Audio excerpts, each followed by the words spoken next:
ঘন কুয়াশার কারণে ঢাকা মাওয়া এক্সপ্রেসওয়েতে পৃথক ৩টি সড়ক দুর্ঘটনায় অন্তত ২০ জন আহত হয়েছেন। এসব দুর্ঘটনার জেরে এক্সপ্রেসওয়ের মাওয়ামুখী লেনে প্রায় ২ ঘণ্টা যান চলাচল বন্ধ ছিল।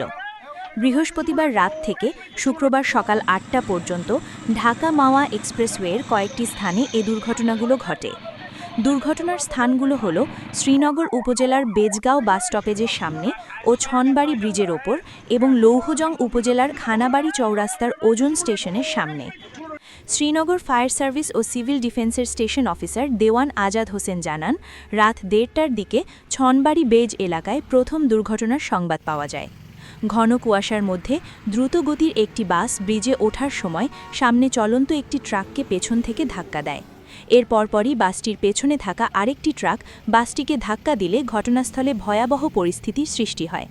এতে মোট ৩টি যানবাহন দুর্ঘটনায় কবলিত হয়।